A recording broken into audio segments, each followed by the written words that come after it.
Bonjour à tous et bienvenue dans ce webinaire qui est organisé par la Fédération des investisseurs individuels et des clubs d'investissement, la F2IC, dont je suis le délégué général, aux côtés de Thermador Group, avec Guillaume Robin, son président-directeur général, et Patricia Mavigné, son directeur général délégué. Excusez-moi. Alors, crise du Covid oblige, on ne peut pas venir vous voir, c'est vous qui venez à nous et j'espère que nous allons passer un pas trop long moment quand même ensemble, mais le temps qu'il faudra pour répondre à toutes vos questions et puis surtout pour bien connaître ce groupe Thermador ou Thermador Group, groupe qui a maintenant un peu plus de 50 ans puisqu'il a été créé en 1968 par Guy Vincent. Peut-être qu'un certain nombre d'entre vous l'ont connu puisque nous avons fait une réunion d'actionnaires il y a maintenant un peu plus de 10 ans à Paris avec lui et depuis cette décennie, nous avons accompagné ce groupe dans sa relation avec les actionnaires individuels en organisant toujours 2 ou 3 réunions chaque année. Et je dois dire que beaucoup de nos contacts, de nos adhérents, des actionnaires qui sont venus à ces réunions ont été très contents parce que beaucoup sont devenus actionnaires de Thermador Group, qui est un, comme vous allez le voir, un groupe qui a beaucoup d'actionnaires individuels et qui s'enorgueillit d'avoir largement plus de 30% de son actionnariat détenu par des particuliers. Alors on ne va pas refaire l'histoire boursière de Thermador. Guillaume Robin et Patricia Mavigné vont nous en parler à un moment de cette présentation, mais quand même, il faut noter que Thermador Group, qui est une ETI, une entreprise de taille intermédiaire, cotée depuis 1987, si ma mémoire est bonne,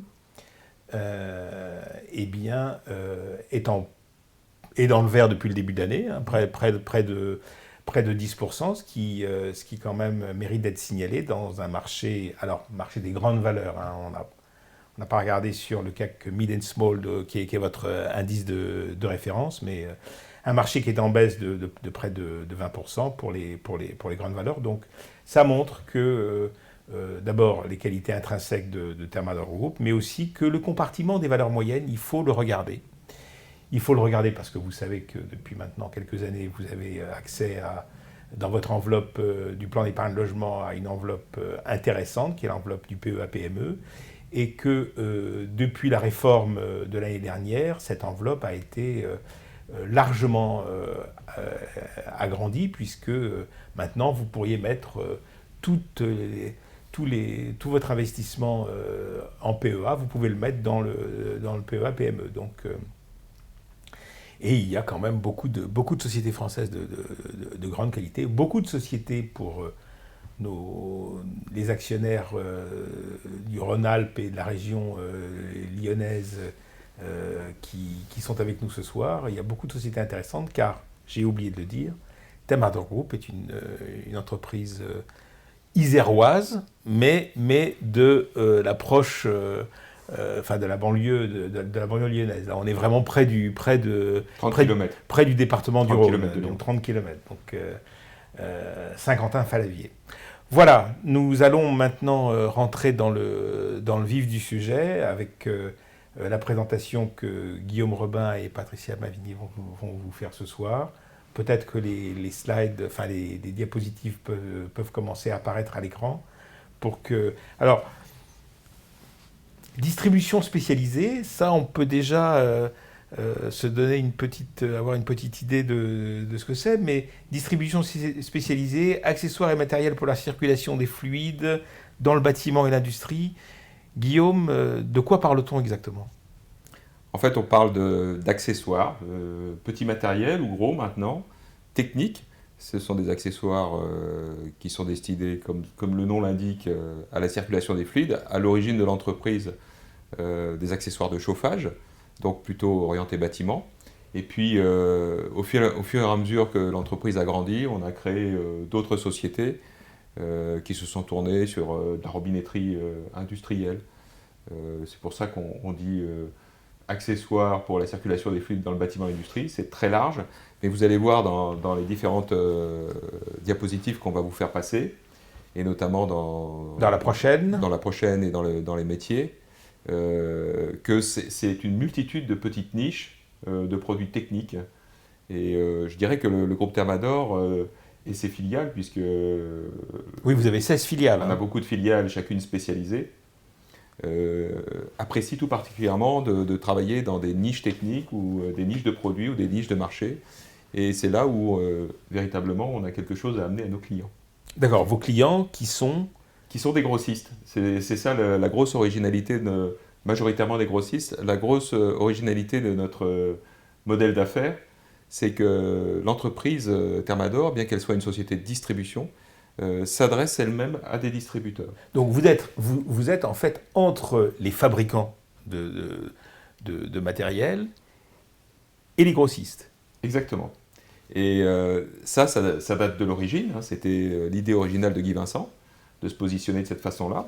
Et son idée était basée sur le fait qu'on était capable d'amener aux grossistes une politique commerciale extrêmement claire et loyale, une politique tarifaire également claire, et une excellente logistique.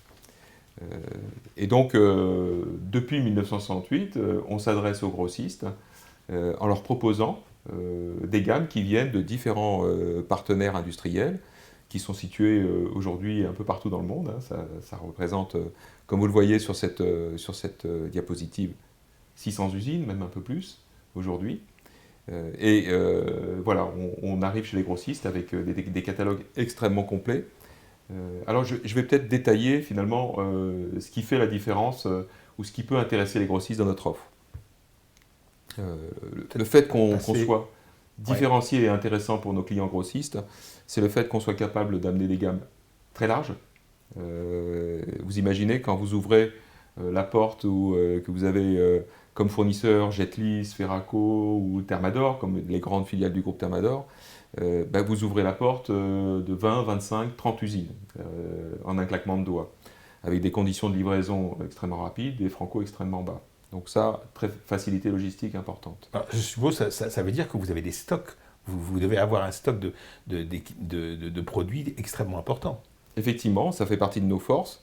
Le stock est situé à Saint-Quentin-Fallavier. Nous sommes en mesure de livrer la France en J+1, ce qui donne une extrême souplesse pour nos clients grossistes. D'ailleurs, vous voyez sur cette diapositive que nous avons en moyenne 6 mois de stock, ce qui nous différencie notoirement des grossistes qui, en règle générale, ont un stock moyen inférieur à 3 mois.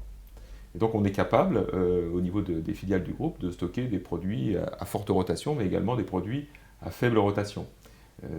Ce qui est très intéressant pour les grossistes, parce que ça leur permet de proposer un panel de produits à leurs clients installateurs ou professionnels extrêmement large, voire le mouton à 5 pattes dans un délai extrêmement court. Et ça, c'est un atout très important. Si eux-mêmes souhaitent passer une commande à une usine d'un mouton à 5 pattes, ils ont d'extrêmes difficultés à pouvoir se le procurer dans un délai très court. Donc ils savent quand ils viennent chez vous que s'ils ont besoin du produit X, Y, Z, ils vont l'avoir. Oui, tout ce qui est dans notre catalogue est disponible sur stock. C'est la promesse que l'on fait quand on va chez les clients. Et c'est une promesse qu'on tient. On a des taux de service qui sont très bons et qu'on a même tenu pendant cette crise, même si on a eu quelques petites ruptures de stock, on a toujours un produit équivalent qui permet finalement à notre client grossiste ou à l'installateur de se dépanner, on va dire, et de trouver une solution. Je dirais qu'en plus, ce qu'on amène à nos clients grossistes, ce sont des équipes extrêmement expérimentées, spécialisées, à la fois au téléphone et sur le terrain. Donc une très forte expertise produit, expertise marché. Voilà, c'est un package global qui finalement fait qu'à partir du moment où on est compétitif en prix, parce qu'il ne s'agit pas d'être plus cher que les concurrents ou notoirement plus cher, ça nous amène la fidélité de nos clients.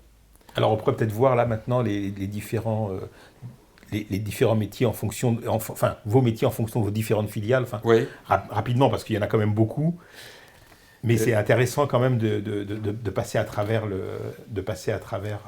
Alors ça c'est un business model, un modèle d'affaires, pardon, on va parler français, un modèle d'affaires plus précis, plus spécialisé, qui montre qu'au fil des années, nous nous sommes spécialisés sur certains canaux de distribution.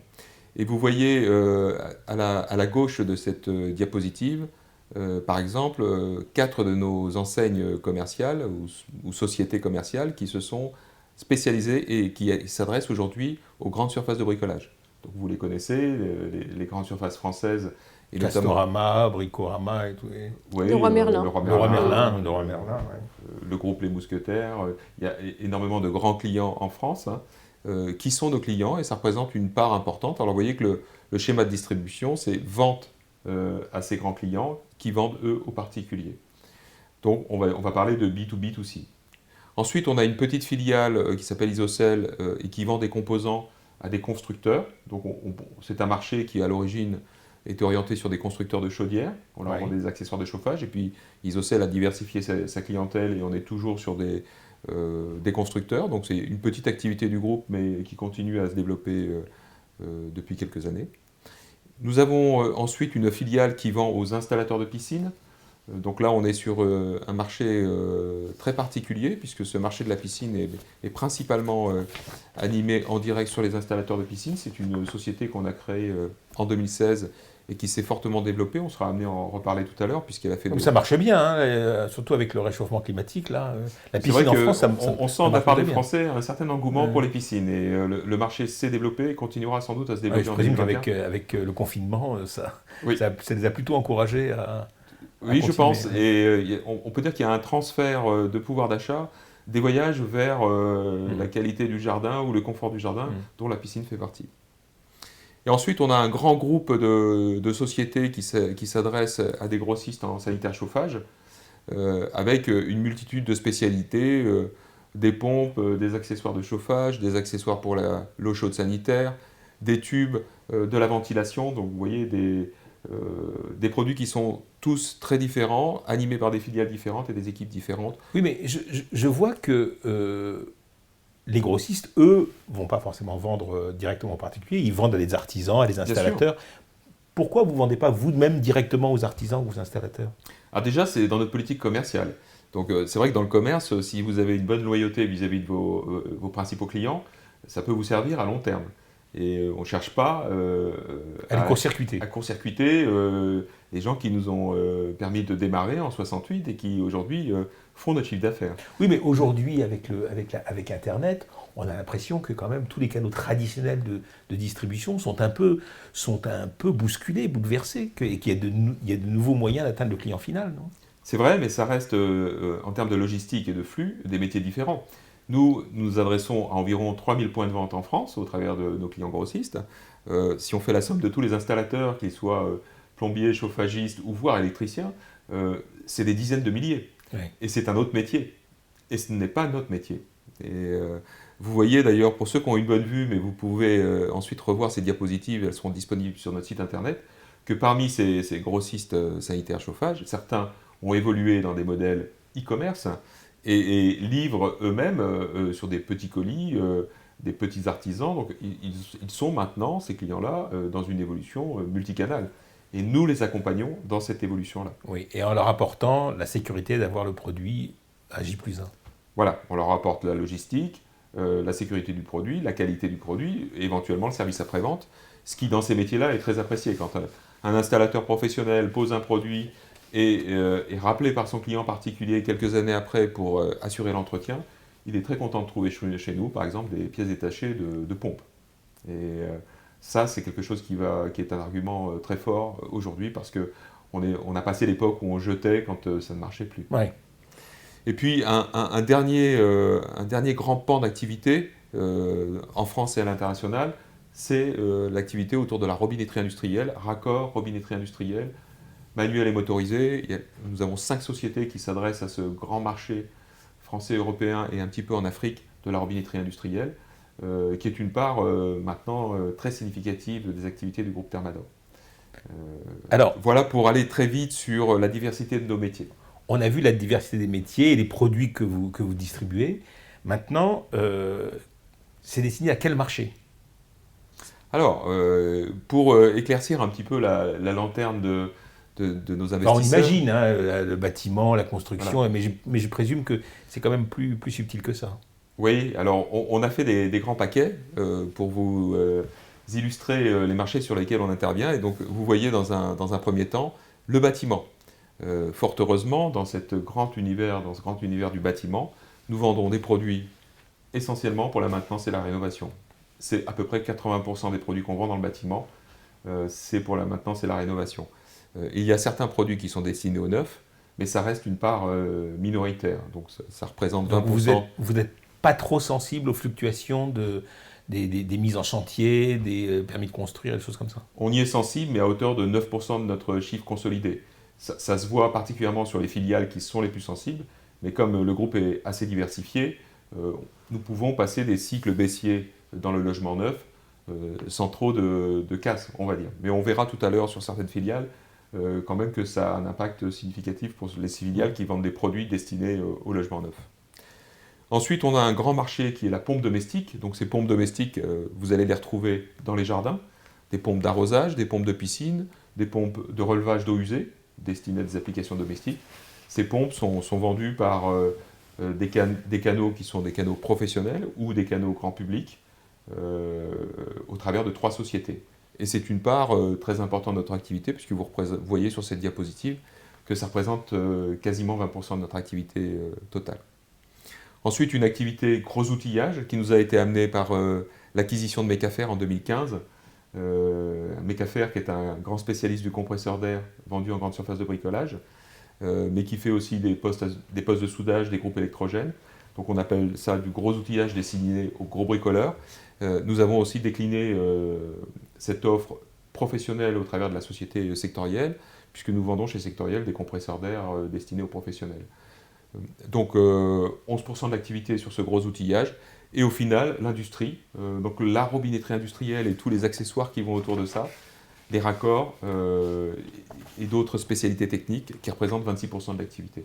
Donc cette diversification nous permet de finalement avoir un chiffre consolidé qui est très résilient. Et là-dedans, la part de l'international, c'est combien à peu près? Fin 2019, on était au-delà de 19%. Et nous avons l'ambition de grandir à l'international. C'est une démarche que l'on a menée d'une manière très volontariste depuis 2006. Les choses avancent, pas bien cette année puisque c'est difficile en 2020, mais nous avons fait depuis 2006 un bon parcours. Quand Guy Vincent a démarré son parcours à l'international, il disait l'objectif est d'atteindre un chiffre d'affaires international équivalent de celui qu'on fait sur la France. Le petit problème que l'on a aujourd'hui, c'est que nos filiales françaises ont quand même fort bien avancé depuis cette période-là, donc l'international doit courir beaucoup plus vite pour un jour les rattraper. Mais on ne désespère pas de remplir cet objectif à terme.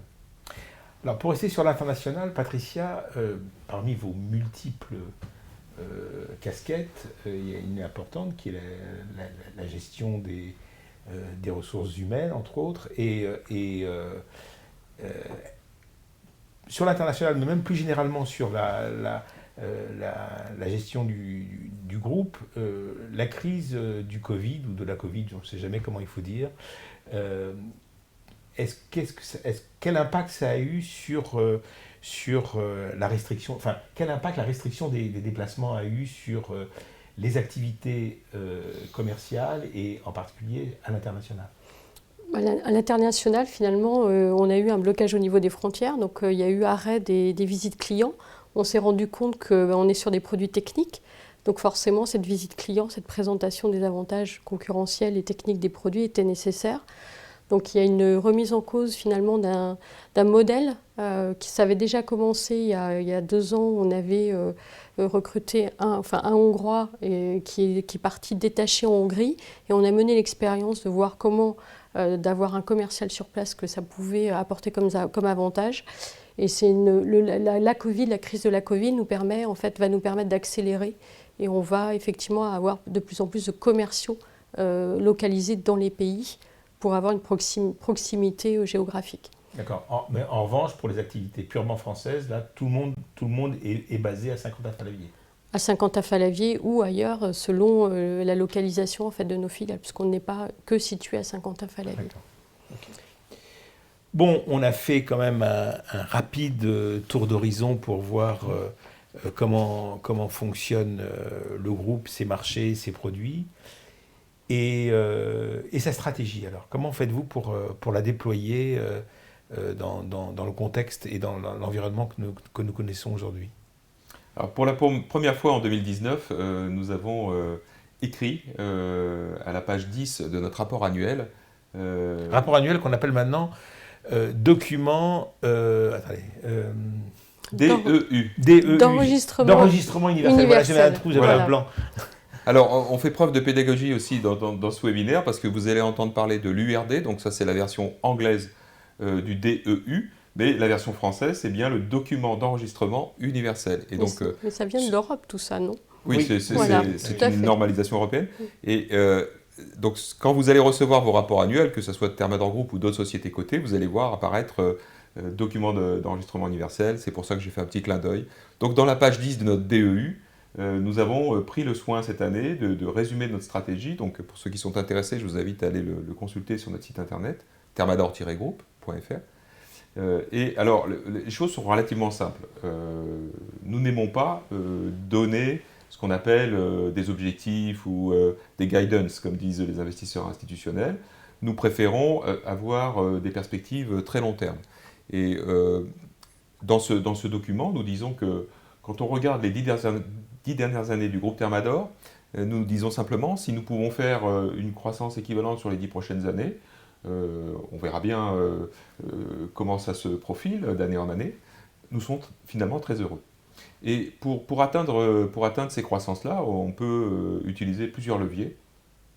La croissance organique, qui consiste à soit créer des filiales, ce que nous avons fait au travers de 2 sociétés, Accélère et Aelo, il y a 5 et 6 ans, soit créer des nouveaux produits au sein des filiales existantes. Donc ça, c'est de la croissance organique. Organique, mais c'est quelque chose qu'on sait très bien faire. Nous pouvons également, et quand c'est nécessaire, augmenter les prix. Ça fait partie de la croissance organique. Et c'est un mouvement naturel dans les produits que nous vendons, puisque nous avons beaucoup de métaux dans nos produits. Et nous savons très bien que dans les années qui viennent, certains métaux vont avoir une tendance haussière, notamment le cuivre. Donc ça fait partie des choses qu'on peut utiliser. Nous utilisons aussi la prise de part de marché. Certains de nos produits arrivent à monter à des parts de marché en France de l'ordre de 25-30%. Certains de nos produits sont encore à 5, voire moins. Et donc nos filiales travaillent à l'augmentation de prise de part de marché, prise de part de marché sur ces produits-là. Nous avons fait ces dernières années quelques acquisitions, une dizaine d'opérations depuis 2015. C'est des choses que l'on peut faire. Alors on est en stand-by en 2020-2021, mais on pourra reprendre après 2022 éventuellement quelques acquisitions, de manière aussi à enrichir la croissance ou à l'étoffer. Et puis, bien évidemment, on en a déjà parlé, l'international. Donc tous ces leviers-là sont des leviers pour la stratégie, pour la croissance. Tout ça en respectant quand même un certain nombre de principes, le respect des parties prenantes, et c'est très important pour nous. Alors quand on parle des parties prenantes dans le groupe Thermador, c'est les salariés, les actionnaires, les dirigeants, les clients, les fournisseurs, les prestataires, les banquiers. Tous méritent notre respect.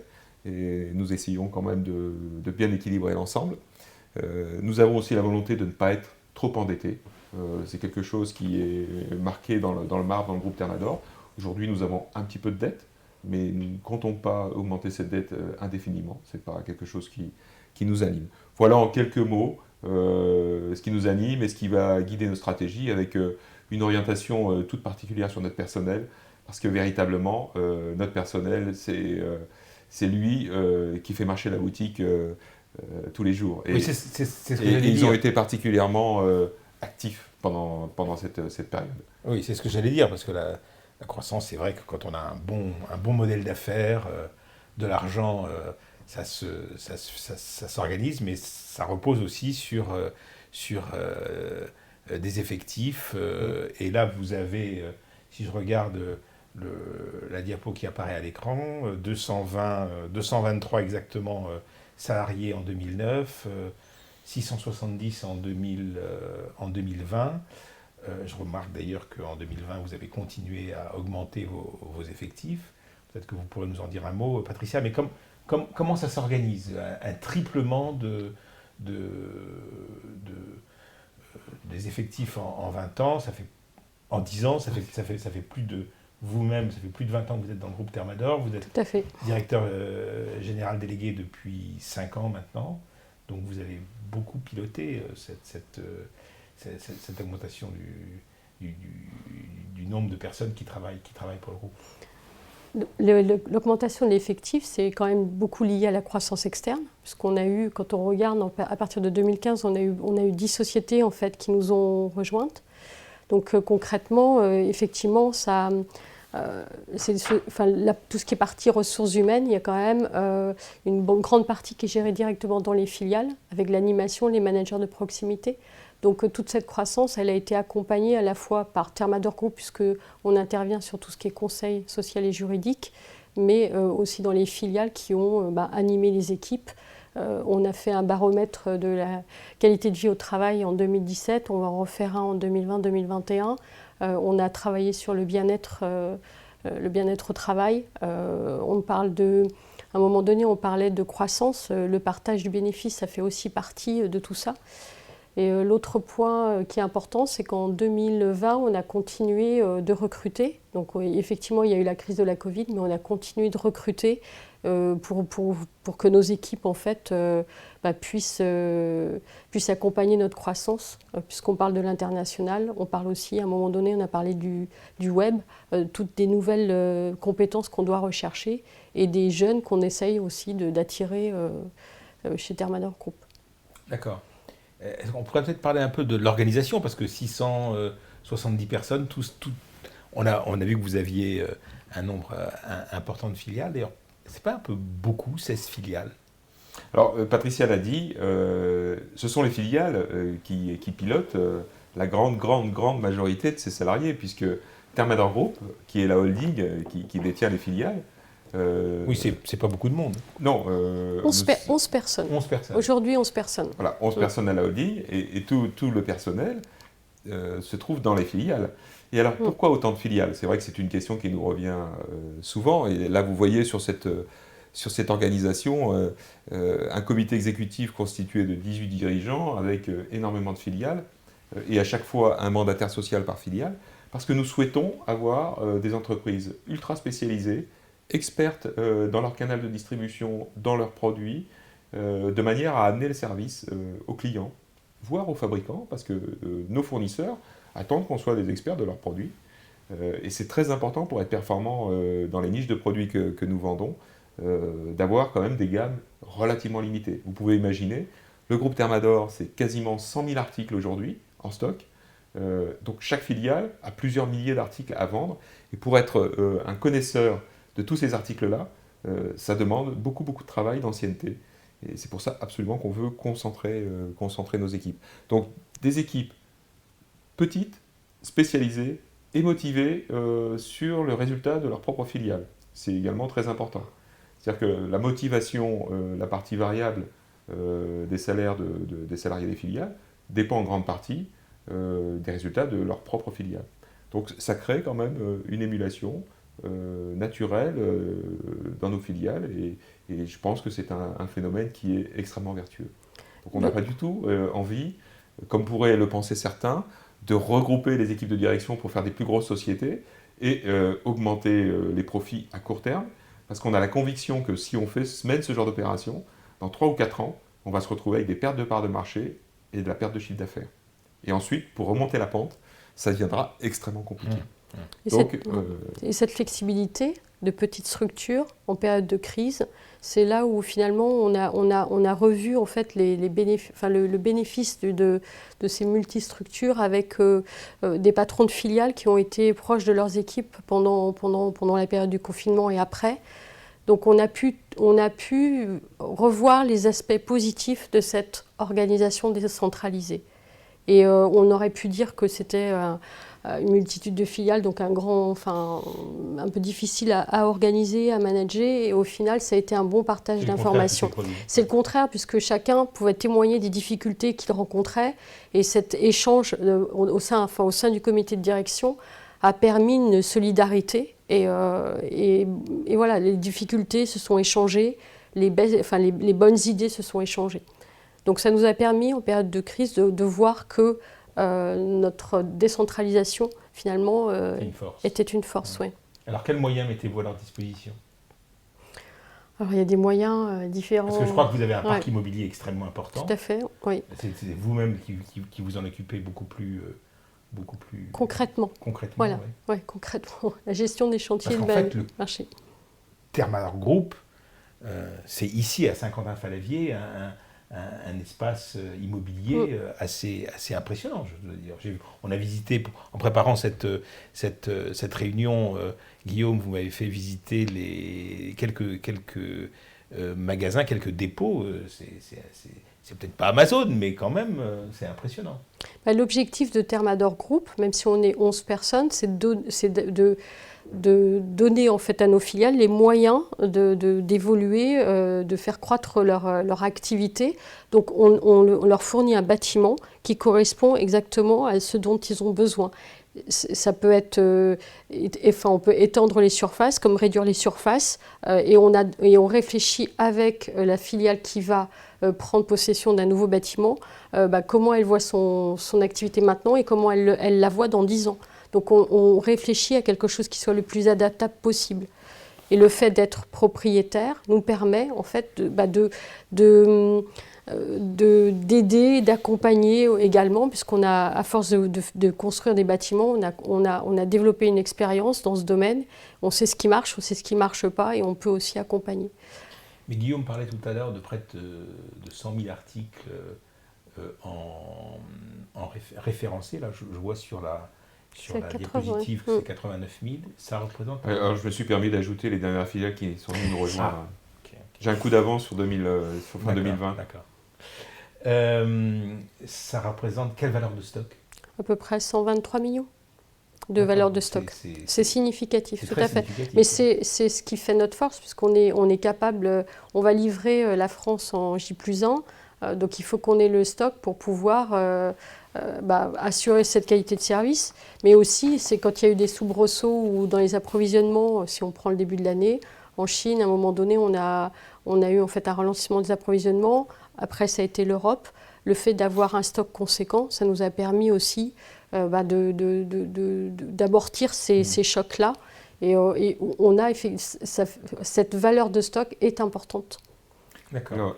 Et différenciante. Je voudrais rajouter aussi, Patricia va étoffer ça, c'est que les entrepreneurs qui sont les dirigeants de filiales ou dirigeantes, on leur amène des bâtiments, on leur amène les moyens financiers et on leur amène un système d'information qui est adapté à leur métier. Et donc ça fait partie des moyens qui sont pilotés par Patricia. D'accord. Alors ça me permet un petit peu de faire une transition vers l'extra-financier. On parle beaucoup d'extra-financier aujourd'hui, de responsabilité sociale des entreprises. Qu'est-ce que l'extra-financier représente chez Thermador? Patricia, peut-être la RSE, ça représente... depuis historiquement, on a toujours travaillé sur ces thèmes-là. Ça a toujours été important. Donc, dans la gouvernance, effectivement, il y a un certain nombre de choses qu'on avait déjà mis en place. Le fait qu'on ait des administrateurs indépendants, une administratrice représentante des salariés, il y a beaucoup de choses qu'on avait déjà mises en place. Ce qui est important pour nous, ce sont nos équipes. Donc, on les retrouve, on souhaite avoir un turnover le plus réduit possible, donc une ancienneté qui est la plus forte. Parce que si on garde nos équipes, on construit sur le savoir-faire et sur l'expertise. Donc, on a en formation, ça fait partie des choses sur lesquelles on affecte beaucoup de moyens financiers pour former nos équipes, pour qu'on ait en fait à chaque fois les compétences nécessaires pour l'évolution aussi de notre métier, parce que notre métier a évolué. Ensuite, on a la partie absentéisme qu'on suit beaucoup, puisqu'on a beaucoup, vous avez visité nos entrepôts, donc on a beaucoup en fait de préparateurs de commandes, de gens qui sont dans la manutention. Donc, comme on a peu de turnover, quand quelqu'un rentre chez nous qui a 25 ans, on sait que potentiellement il sortira à l'âge de la retraite, toujours dans la même entreprise. Donc pour ça, il faut qu'on ait des bonnes conditions de travail et l'absentéisme, c'est ce qu'on regarde aussi parce que c'est un indicateur clé pour savoir si les salariés sont bien chez nous ou pas. La part de la femme également, ça fait partie des choses importantes. On a donc plus de 40% de de nos administrateurs qui sont des femmes au niveau du conseil d'administration. Et c'est un objectif qu'on se fixe au niveau des comités de direction dans les filiales. D'accord. Puis, plus généralement, enfin, moi, la transparence est une vertu qui est pratiquée chez vous. Je me souviens très bien qu'avant même que le CNPay soit une obligation réglementaire, je me souviens, je ne sais plus en quelle année, il y avait vous aviez fait l'objet d'un reportage sur France 3, je crois. Hein, c'est toujours, pour ceux que ça intéresse, c'est toujours sur YouTube. C'est toujours sur YouTube, ouais. Ça fait partie des valeurs qui ont été instaurées par Guy Vincent à la Fondation d'entreprise. Transparence sur le chiffre d'affaires, sur les résultats auprès des salariés, transparence sur les salaires au sein de chacune de nos filiales. Et on a bien l'intention... Et ce qui n'est même pas une obligation, ça, pour le coup. Non, ce n'est pas une obligation, mais nous, dans notre façon de travailler, c'est très important. Et on compte bien continuer dans cette idée-là, dans cet esprit-là. Est-ce qu'on pourrait parler un peu maintenant des chiffres quand même, parce que c'est important pour les actionnaires de savoir ce que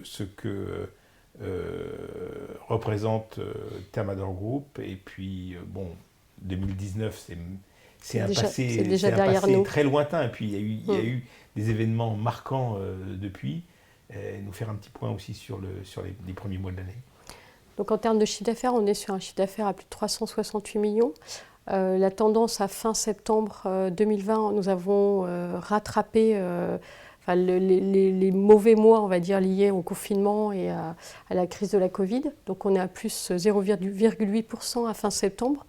Donc c'est une très bonne performance compte tenu de du rattrapage qu'il y a eu. En termes de résultats nets, on est dans une société de distribution et on est sur un ratio de résultats nets qui est à 8,8%. Et à fin juin, ce qui est excellent quand pour même, la société de distribution. Ouais. Ça reste, voilà. La question qu'on a souvent, c'est comment est-ce qu'on construit cette rentabilité-là et comment elle a duré dans le temps. Voilà. Et je pense que le fait d'avoir des petites sociétés, ça joue au fait dans la construction de cette rentabilité. Je précise pour ceux qui nous écoutent que pour les résultats, vous ne publiez qu'au semestre et à la fin de l'année. Hein. On fait deux publications. Et au trimestre, vous donnez le chiffre d'affaires qui, lui, comme vous l'avez dit, est en légère hausse au 30 septembre. Et au 30 juin, au niveau du résultat net, on était sur une tendance à moins 3,4%. Ce qui, compte tenu des événements, pour nous était une bonne tendance. Voilà. Donc maintenant, on va voir avec ce qu'on a capitalisé sur le troisième trimestre. On va surveiller ça, mais la prochaine publication, ça sera fin décembre. Oui, d'ailleurs, je précise également pour ceux qui ne l'avaient pas vu que la publication du chiffre d'affaires au 30 septembre a été saluée par le marché avec une hausse de près de 7%. Je précise aussi que vous avez, les volumes d'échanges sur le titre Thermador, ce n'est pas quelques dizaines ou centaines de titres par jour. Là, c'est plusieurs milliers, 7-8 000 titres au moins qui sont échangés tous les jours. Oui, alors sur Euronext, s'échange en moyenne à peu près 4 000 titres par jour. 4 000 titres par jour. Sur Euronext. Sachant qu'il y a aussi des plateformes alternatives qui représentent...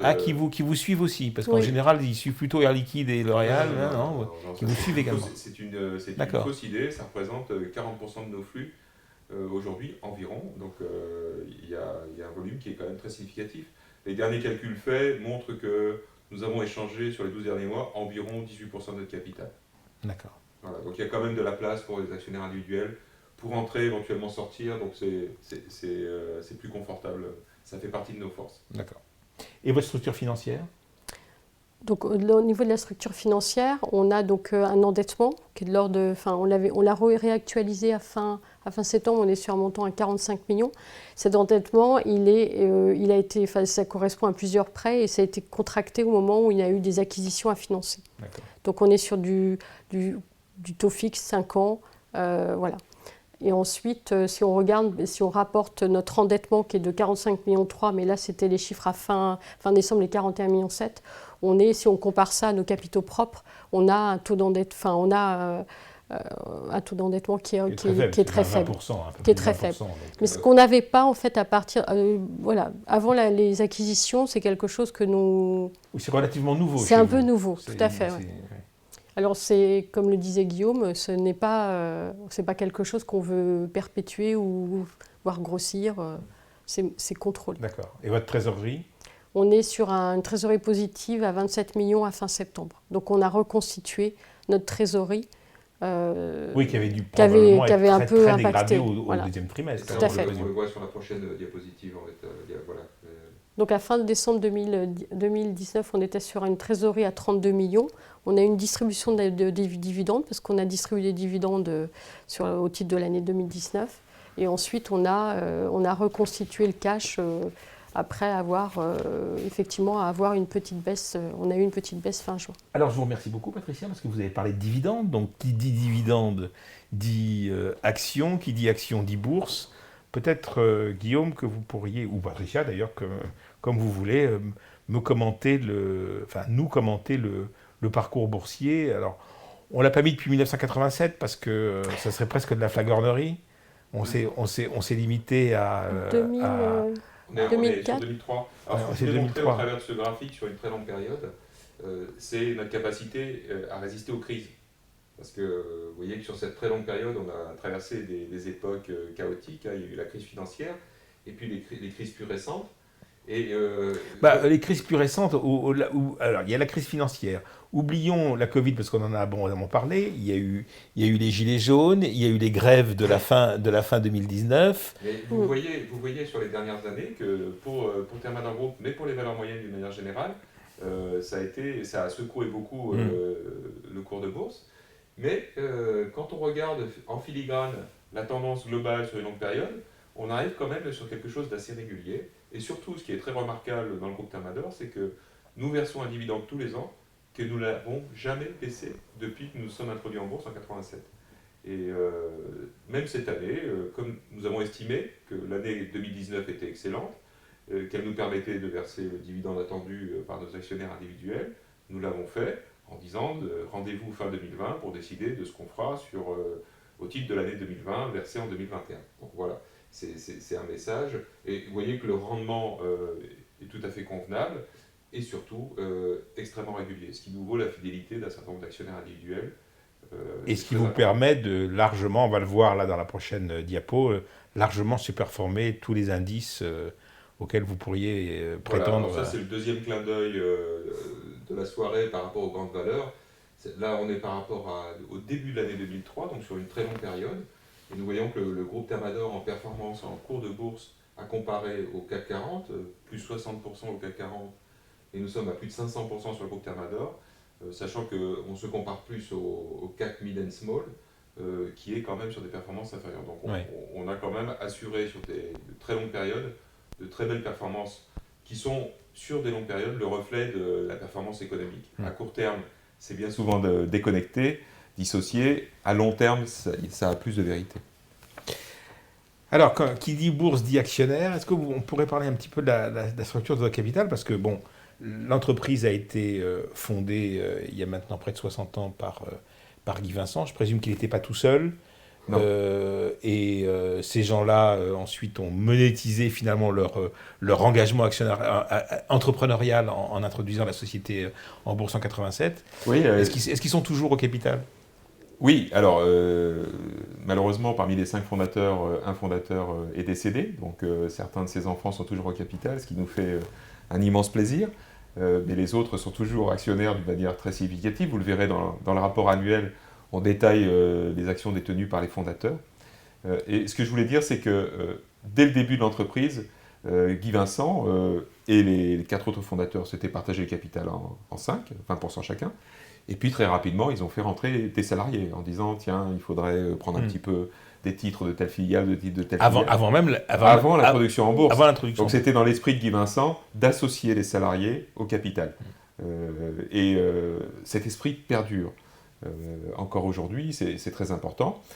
Quand ils ont décidé l'introduction en bourse, Guy Vincent a dit, et je le redis aujourd'hui, nous avons pour exemple l'Air Liquide, et nous comptons faire le même parcours que l'Air Liquide, c'est-à-dire attirer des actionnaires individuels parce que c'est très important pour une société qui, à terme, aura un capital très dilué.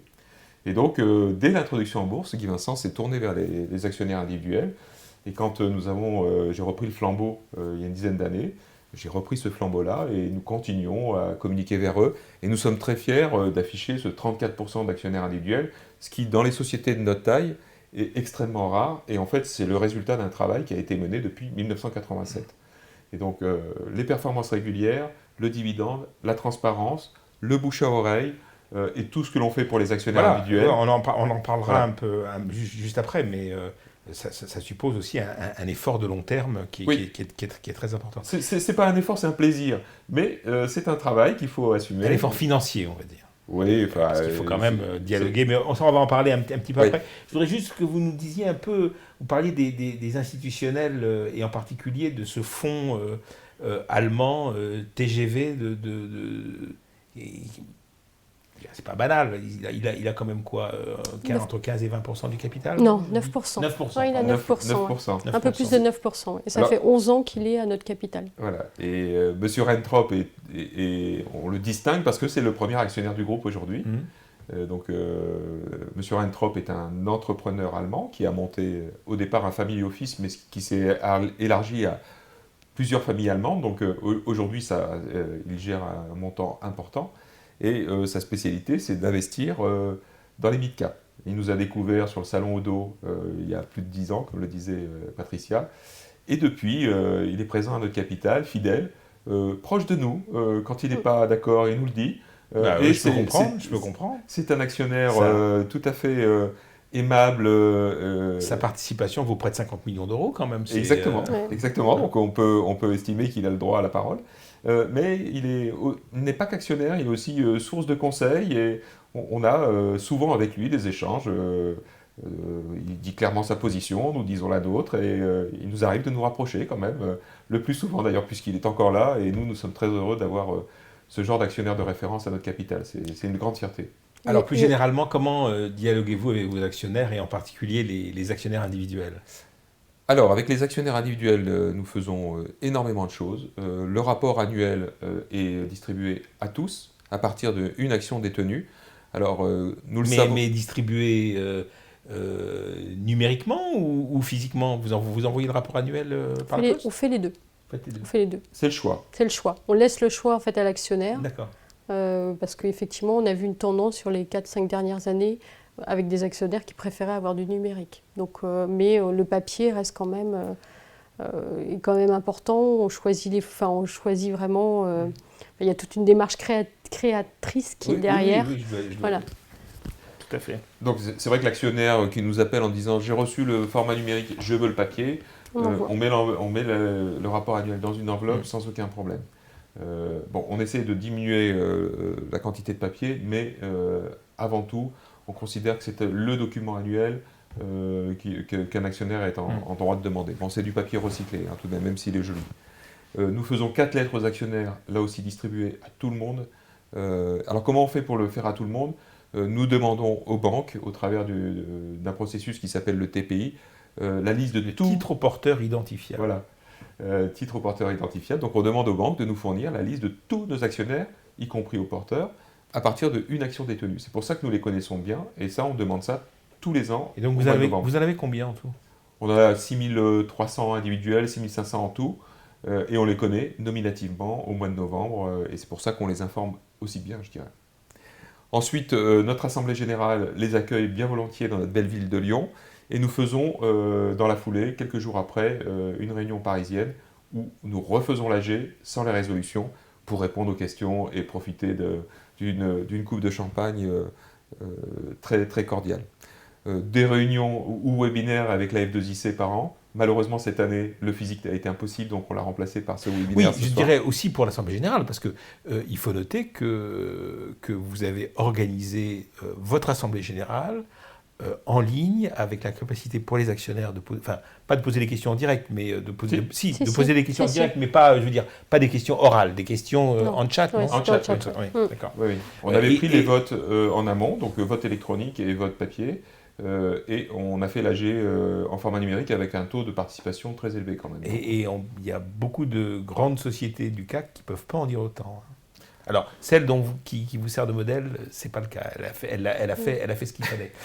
Et elle en a 400 000 à gérer, donc c'est quand même plus compliqué. Et d'autres aussi. Mais son service d'actionnaire est beaucoup plus étoffé. Oui. Attendez, on en reparlera. Attendez, ils ont été créés en 1913, on en reparlera. Voilà. Oui. On en parlera en 2067 ou D'accord. 2068.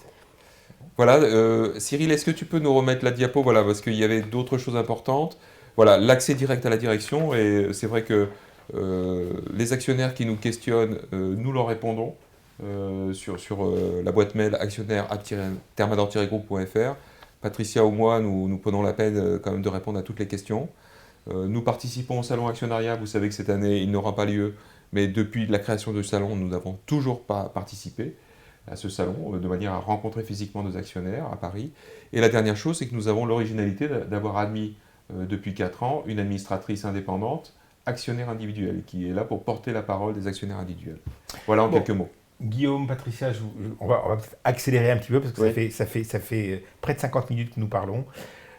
Et je vois qu'il y a beaucoup de questions en plus. Ce qui est important, c'est peut-être de parler de l'implication du personnel. Ça part dans le capital. Vous l'avez un petit peu évoqué tout à l'heure, mais je crois que c'est près de 5% du capital détenu par les actionnaires. Oui, c'est 4... par les salariés, je veux Par dire. les salariés. Oui. Les salariés, on est sur 4,4%, ça représente plus de 470 salariés. Et si on prend en compte les anciens salariés et les salariés retraités, on est sur un 8,7%. Donc ça, pour nous, c'est important. On s'est fixé pour objectif de franchir la barre des 10%. Voilà, donc on continue de travailler. Pour les salariés et anciens salariés. Salariés et anciens salariés, tout à fait. Et pour les dirigeants ? Les dirigeants, ça représente 9,2%. Ça représente aussi un montant important. Et tous les dirigeants, même ceux qui nous rejoignent dans le cadre d'acquisition de sociétés, prennent part au capital. Et ça fait partie de l'ADN du groupe. Ça a toujours fait partie. Donc, On va peut-être passer rapidement sur le rendement global pour l'actionnaire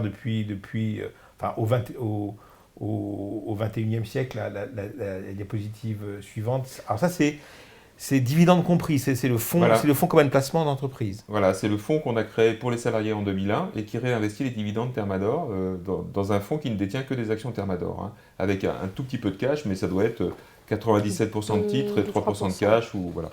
Et on voit les performances de ce fonds sur une très longue période, depuis 2001. Et le rendement global de 15%, c'est bien un rendement annuel, brut. Donc vous imaginez les salariés qui, depuis 2001, mettent tous les ans un petit peu d'argent. Nous donnons un abondement et en plus, ils bénéficient de cette performance dividende réinvestie. Donc, c'est pour certains salariés véritablement un levier intéressant pour leur vieux jour, pour certains. D'accord. Alors, est-ce qu'on pourrait peut-être terminer en parlant un peu de vos activités 2020 et comment vous avez été affecté par la crise de la Covid et finalement comment vous avez réagi? Alors, on va aller très vite parce qu'effectivement, l'heure tourne. Pour faire vite, début d'année qui était excellent, donc une bonne croissance organique sur les 2 premiers mois. Comme vous le savez, le mois de mars a été catastrophique, hein, puisque c'était le mois mi-mars du confinement. Pour autant, nous avons terminé le premier trimestre à peu près étal.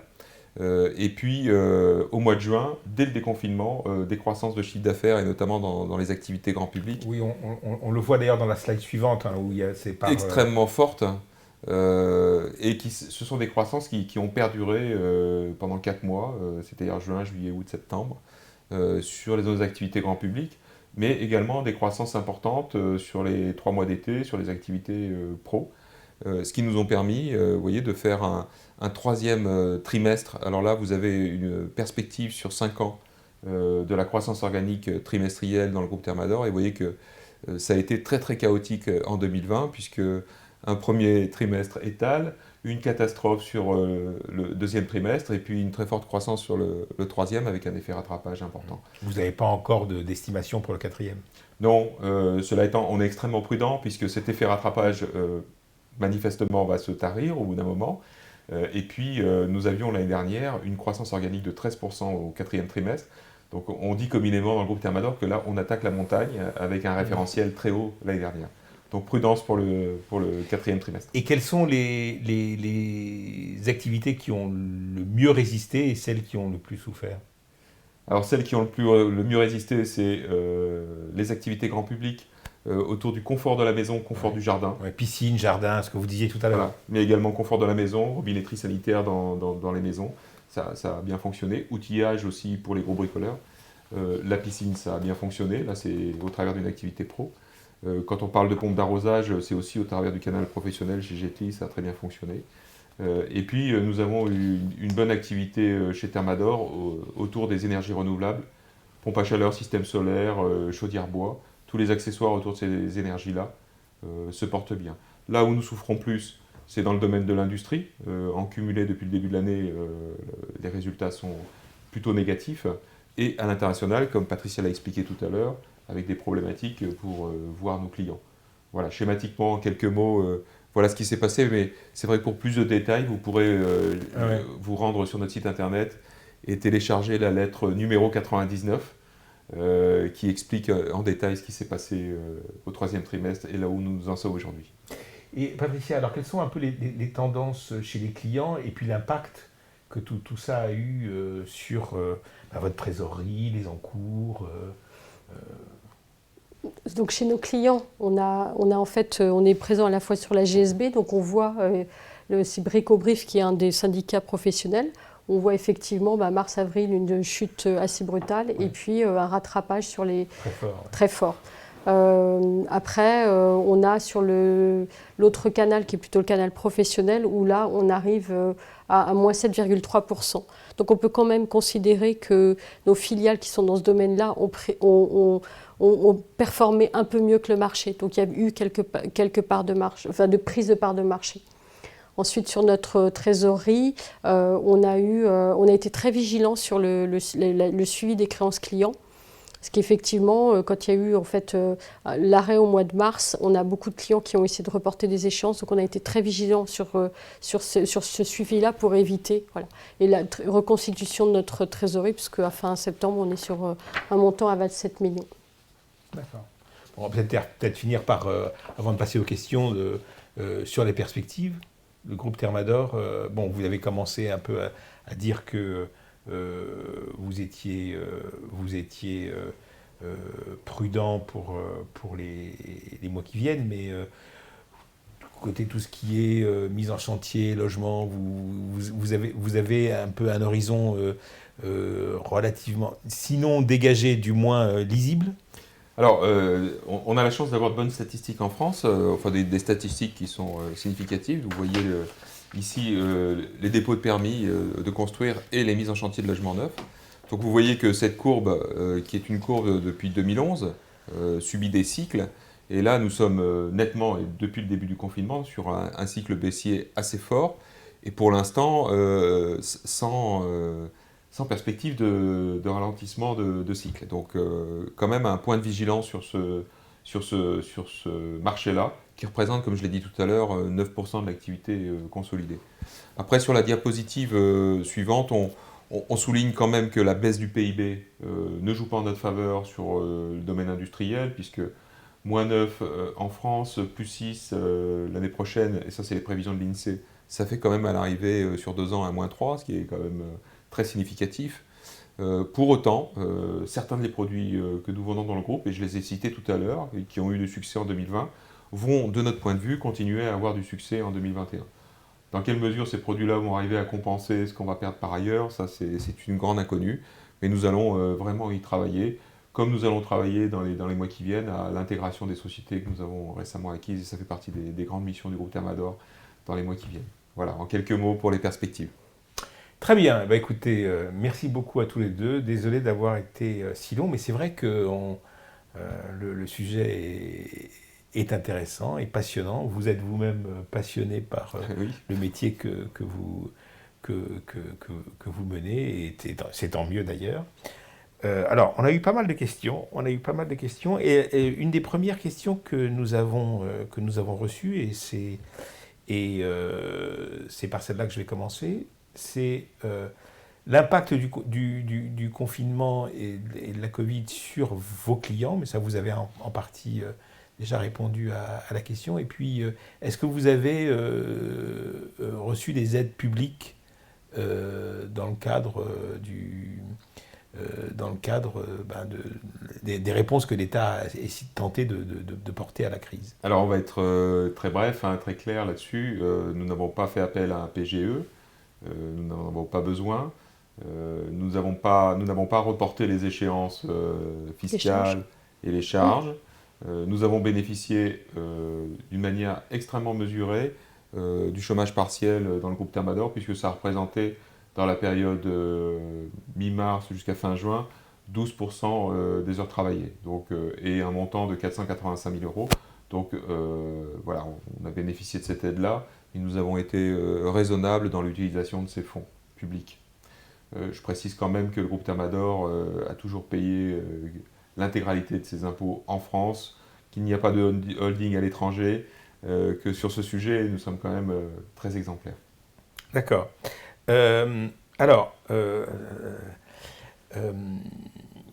Un autre actionnaire aimerait savoir, bon, il constate avec une certaine satisfaction que le cours de Thermador a repris est revenu à ses plus hauts de l'année, puisque je crois qu'on a clôturé légèrement en dessous de 59 euros, donc ce qui est bien. Je rappelle que l'action augmente d'environ 10% depuis le début de l'année. Vous n'a pas échappé qu'un certain nombre de grandes métropoles subissent un couvre-feu cette année. Est-ce que vous avez déjà un plan d'action si on devait, en France et en Europe, qui sont vos principaux marchés, revenir à un confinement, sinon total, du moins partiel? Disons que je pense qu'on a bien réagi au premier confinement. Je ne m'attends pas à un confinement généralisé dans les semaines qui viennent, à des perturbations peut-être. On compte, comme la première fois, sur la flexibilité, l'application de nos équipes. Comme le soulignait Patricia tout à l'heure, le fait que nous soyons extrêmement décentralisés, avec des dirigeants qui sont proches de leur personnel, proches de leurs clients, de leurs fournisseurs, ça nous permet, à chaque crise, et même si elle est nouvelle, je pense, de réagir de la manière la plus intelligente. Donc, plutôt que d'avoir des plans préfabriqués sur des crises qui n'arrivent pas, nous préférons avoir du personnel ultra impliqué, capable de réagir à l'imprévu. Et préparons-nous dans les années qui viennent à l'imprévu. Je crois que c'est la meilleure protection pour les entreprises. Alors, vous parlez du personnel, il y a un actionnaire qui aimerait savoir si, en dehors du plan d'épargne d'entreprise, vous avez d'autres moyens pour intéresser vos salariés à la bourse. C'est une bonne question. C'est une excellente question. Alors, on a fait de la formation parce que quand nous avons incité nos salariés à investir dans le capital du groupe, en bon actionnaire individuel, je leur ai également dit, et nous avons fait une formation en ligne avec l'école de la bourse, nous leur avons conseillé d'avoir plusieurs titres à leur portefeuille. Et très récemment, ça date de la semaine dernière, il y a eu une décision qui a été prise par certains des salariés de créer 2 clubs d'investissement au sein du groupe Thermador pour justement se familiariser avec l'achat d'actions. Et la F2IC d'ailleurs nous a bien appuyés puisque c'est vrai. Aldo, vous êtes venu les conseiller, mais ce n'est pas en vain puisque ces clubs d'investissement vont démarrer bientôt et j'en suis très heureux. Ça montre l'ouverture d'esprit, l'intérêt que les salariés ont pour l'action, l'investissement d'action. L'idée quand même de départ, c'est de dire aux salariés, nous ne sommes pas dans la lutte le salarié contre l'actionnaire. Les actionnaires ont besoin des salariés et vice-versa. C'est très important que chacun comprenne les enjeux de l'autre. Et je crois que nous avons fait quelques progrès dans le groupe Thermador à ce sujet. Et c'est d'autant plus important qu'en fait, on a des générations jeunes. Et le fait de défendre l'actionnariat auprès de générations jeunes, on a un effort de communication à faire.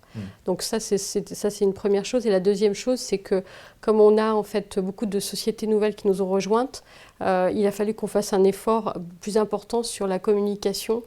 Pourquoi être coté, qu'est-ce que ça représente? Parce que c'est vrai qu'on voit tous les efforts de communication financière qui sont apportés. Donc on a besoin vis-à-vis de nos salariés d'être les plus pédagogiques possibles par rapport à le pourquoi, l'action, les marchés, Voilà, donc essayer de tout rendre tout cela accessible. Ça, c'est notre objectif. D'accord, alors pour rester toujours sur la bourse est un milieu exigeant, des exigences auxquelles vous avez répondu avec talent, que ce soit Guy Vincent et ses équipes entre 87 et 2010, et maintenant vous depuis 2010, puisqu'on voit quand même que le cours de bourse a considérablement augmenté, mais parfois, au bout d'un moment, quand on entre trop dans la lumière, on peut susciter des convoitises, et c'est ce que me demande un actionnaire et qui dit, est-ce que Thermador peut se faire acheter par un groupe concurrent ou un groupe ayant une activité proche? Alors, racheter par un fabricant, ça n'a strictement aucun intérêt parce que le fabricant en question perdrait de facto les autres fabricants. Racheter par un client, ce serait exactement le même effet. Et des sociétés qui nous ressemblent en Europe, il y en a aussi spécialisées que nous, avec le positionnement que nous avons. Il n'y en a pas? Aucune. Guy Vincent avait coutume de dire, c'est que pour acheter quand même une société, il faut pouvoir espérer faire une plus-value en la revendant et comprendre son métier. Et force est de constater que avec le groupe Thermador, c'est extrêmement délicat. Le point le plus important pour répondre à cette question, c'est la stratégie que nous avons de coller à la stratégie de l'air liquide. Parce que l'air liquide est exactement dans la même situation à une beaucoup plus grande échelle. Un capital extrêmement dilué, et pour autant, cette belle société française que je respecte énormément n'a jamais fait l'objet d'OPA aujourd'hui, avec effectivement 34% d'actionnaires individuels. Donc j'aurais tendance à répondre à cet actionnaire individuel. Vous êtes, actionnaire individuel avec 34% du capital, aussi là pour garantir l'indépendance du groupe à moyen et long terme, c'est-à-dire après les dirigeants d'aujourd'hui et j'espère encore dans 100 ans. On a aussi nos salariés qui aussi ont une part importante de notre capital, qui détiennent notre capital. Donc ça fait partie aussi de nos... Oui, il faudrait que la prime offerte soit extrêmement élevée. Un tien vaut mieux que deux tu l'auras, voilà, dit la sagesse populaire. Voilà, mais ça n'empêche pas que c'est un sujet que l'on regarde, sur lequel nous sommes attentifs et pas naïfs. C'est pour ça qu'on demande un TPI à la fin de chaque année pour voir comment évolue aussi la détention de notre actionnaire. À propos de TPI, parce que c'est une question qui est soulevée par un des actionnaires, vous avez beaucoup d'actionnaires nominatifs? Parce que justement, un de nos auditeurs ou spectateurs veut savoir s'il peut acheter des actions nominatifs et où se fait la gestion. Alors on a 400 actionnaires nominatifs et la gestion se fait auprès du CIC, qui est notre teneur de registre. On donne les indications dans le rapport annuel, mais nous pourrons éventuellement les redonner ou réorienter cet actionnaire pour qu'il puisse s'adresser directement à notre teneur de titre. D'accord. Teneur de registre. Teneur de registre, absolument. Soyons précis. Écoutez, je crois que j'ai à peu près tout vu, sauf peut-être deux questions que on pourrait aborder, parce qu'il y a un certain nombre de doublons, mais sur la politique d'acquisition, vous avez accéléré cette politique à partir de 2010 et surtout 2015. 2015 vraiment, où vous avez non pas tourné le dos à la croissance organique, mais vous avez développé une politique plus agressive d'acquisition. Qu'en est-il pour les années qui viennent? Parce que j'imagine que le prix des actifs a dû un petit peu baisser là, avec la crise de la Covid, et il y a peut-être des affaires à faire. Alors, surtout que, et ça je me tourne vers la financière, on s'endette pour pas cher aujourd'hui. Oui, mais il faut quand même... C'est pas parce qu'on a de l'argent qu'il faut le dépenser. Voilà, tout à fait. On est vigilant sur cette partie-là. Déjà, Aldo, je vais reprendre un de vos termes. Agressive, non. Nous ne sommes pas agressifs dans notre politique de croissance externe. Quand nous abordons une société ou que c'est elle qui nous aborde, nous restons des gens tout à fait civilisés et aucune acquisition s'est faite dans le groupe Thermador sans la volonté des entreprises qui sont venues nous rejoindre. Parce qu'en général, ça arrive qu'on vienne vous voir, on a dit j'ai besoin de m'adosser à quelqu'un de puissant. C'est arrivé assez souvent dans l'histoire du groupe. Alors il y a eu toutes les histoires dans les 10 acquisitions que nous avons faites, mais certains en sont témoins aujourd'hui, sont venus nous voir pour nous dire je pense que la société que je dirige ou que je possède aujourd'hui serait bien dans votre groupe. Donc il n'y a pas d'agressivité de notre part vis-à-vis des sociétés qui nous ont rejoints. Et c'est très important pour que ça marche par la suite, parce qu'il s'agit de, effectivement, acheter ces sociétés, mais faire en sorte qu'elles s'intègrent dans le groupe et qu'elles se développent d'une manière harmonieuse dans le groupe. Nous avons fait beaucoup d'opérations, ce qui demande à nos équipes beaucoup de travail, et aux équipes des sociétés qui ont été acquises, pour mettre en place l'efficience au niveau des systèmes d'information, au niveau de la supply chain, au niveau du commerce. Et donc nous avons annoncé en début d'année une pause de 2 ans pour pouvoir se donner le temps de travailler correctement et d'intégrer ces entreprises. Cette pause était en plus très fermement demandée par notre premier actionnaire, qui estimait qu'il était plus raisonnable de prendre du temps pour Rien ne sert de courir, il faut partir à point. Voilà, et il a la grande expérience des affaires, il sait que les acquisitions, ce sont des opérations de croissance plus risquées que la croissance organique. Absolument. Donc ne pas multiplier les risques. Bon, donc on est actuellement dans une phase d'intégration, et nous verrons bien après 2022 si des opportunités se présentent ou si nous allons les chercher. L'avenir parlera. Mais pour l'instant, concentration sur les intégrations. Alors je vais garder la dernière question que j'avais prévu de vous poser sur le dividende pour clôturer, parce que je sais que c'est un sujet qui intéresse toujours les actionnaires. Mais j'ai une question métier. Et là, je vais quand même vous la poser. Et un actionnaire aimerait savoir si vous avez des exclusivités qui vous permettent de maîtriser au mieux votre catalogue produit. Alors, parce qu'on en a parlé tout à l'heure quand vous m'avez fait visiter les magasins, et c'est quand même une question importante, me semble-t-il. Ce que nous aimons avec nos partenaires industriels, c'est la confiance. Et je pense que la meilleure exclusivité que nous pourrions avoir, c'est quand nous instaurons avec ces partenaires industriels une relation dans la durée, des volumes, des paiements réguliers. Et ça vous assure l'exclusivité sur les produits et sur la livraison des produits aux meilleures conditions. Et nous préférons cette démarche à des contrats de plusieurs dizaines de pages qu'il faut signer et revoir, et éventuellement faire sauter quand les exclusivités ne tiennent plus. Donc le terme exclusivité dans le commerce d'aujourd'hui est à prendre avec beaucoup de précautions, et nous préférons faire nos preuves auprès des usines qui nous font confiance, et je vous assure que ça nous amène beaucoup de fidélité de leur part et les meilleures conditions pour que nous puissions bien travailler en France, en Europe, voire en Afrique demain. Donc, oui, mais tout à l'heure, vous m'avez expliqué qu'il vous arrive de concevoir des produits que vous faites fabriquer par d'autres, que vous faites fabriquer, puisque vous n'êtes pas fabricant, vous êtes distributeur, mais vous êtes distributeur au fil des années, vous avez développé des compétences, vous savez ce que veulent vos clients, et vous pouvez suggérer, voire carrément concevoir pour des fabricants un produit dont vous allez avoir finalement la distribution exclusive. Oui. Puisque là, en l'occurrence, on est propriétaire de la marque et des moules. Enfin, de l'outillage qui permet de fabriquer le... Donc, mais on reconnaît quand même l'expertise du fabricant qui, oui, lui, sûr, va savoir usiner. C'est pas notre métier, oui, on ne va pas jusque-là. Ça, c'est assez important, c'est une limite, mais elle reste importante. D'accord. Mais même dans ce cas de figure... On n'a pas d'exclusivité. Je ne suis même pas sûr qu'on lui ait fait signer un contrat de 100 pages. Non, puis il n'y a pas de brevet. On se fait confiance et on avance. Bon, les moules nous appartiennent, donc c'est quand même aussi une façon de se protéger. Et la marque nous appartient. Mais inutile de chercher à tout verrouiller dans des contrats extrêmement complexes.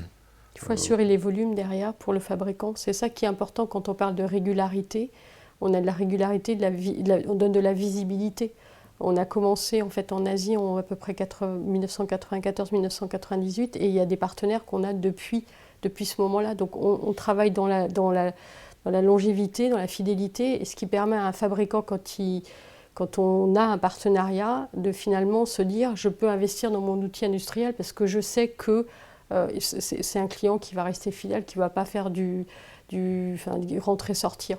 On assure cette visibilité-là, ce qui fait qu'on arrive à grandir ensemble et à innover ensemble. Parce qu'il y a certaines fois, ça vient effectivement de nos filiales qui vont avoir des idées sur leur marché, mais ça vient aussi du fabricant qui, lui, va nous proposer son innovation. Et c'est le fait qu'il y a un partenariat qu'on a.